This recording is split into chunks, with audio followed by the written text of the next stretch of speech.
ግን የሆነ ትሬንድ አለ ሳልሰራው ለመልጠኝ እና እሱን አሁን እዚህ ጋር የሚያሳስብሽ እና በልተሽ ከጨረሽ በኋላ አሰሪው እኮ እሱ እኮ ነው ችግሩ ምን እንደምሰራ አላውቅም ትሬንዱ ማለት ነው የዊሽ ሊስት መናገር ነው ዊሽ ሊስት ማለት የምትፈልጊውን ነገር በዝርዝር ማስፈር ማለት ነው isn't it ለምንድን ነው በዝርዝር የሚሰፍረው ትሬንድ ስለሆነ ነው አሁን ሁሉም ሰው ነው እየሰራ ያለው ሁሉም ሰው የሚሰራውን ነገር የመስራት ግዴታ አለብሽ እንዴ ታዲያ አንቺ ከሌለሽ ቢቀርብሽ ታዲያ ምን ችግር አለው የምትፈልጊው ምንም ነገር የለም እንዴ እንዲሆንልሽ የምትመኘው ነገር የለም በዚህ ሰዓት ፌቭ የምትፈልገው ነገር የምትፈልገውን ነገር ማወቅ መሰለኝ ይሄ አዲስ አይነት ችግር ነው ለየት ያለ ችግር ስለዚህ ለምን እንደዚህ አታረጊ የኔ ዊሽ ሊስት እንዲኖረኝ ማሰብ ነው ብለሽ ለምን አትቀራሽ እኛ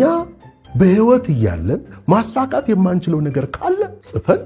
ለሚቆዩት ሰዎች እናስተላልፋለን ያኔ ተፈጻሚ ይሆናል ለምን የሙት ቃል አይበላማ የሙት ቃልም አይበላ ስለዚህ ሁላችንም ቢሆንልን ቢሳካልን ብለን የምናስበው ነገር ከኑዛዜያችን ሁሉ እናስቀምጣለን ለምን እናረጋለን እንደዛ ለውርስ እንዲጠቅመን ምናልባት ሌሎች ሞተው እኛ ደግሞ በህይወት ብንኖር የነሱን ምኞት ፈጽመን በህይወት እንኳን ባይሳካላቸው የደስታ ረፍት እንዲሆንላቸው እናደርጋለን ይሄን ለመሰለ ሐሳብ ገንዘብ ያስፈልጋል ታዲያ ይሄ ገንዘብ ከየት ይመጣል ይሄ ገንዘብ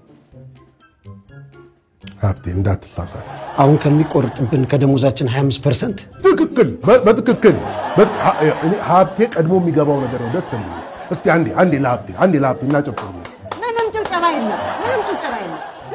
ገና ለገና ሞተን ለሚሳካ ነገር ከደሞዛችን ላይ 5 ሳንቲም አናስቀምጥ ምኞት ባፍንጫ ይወጣ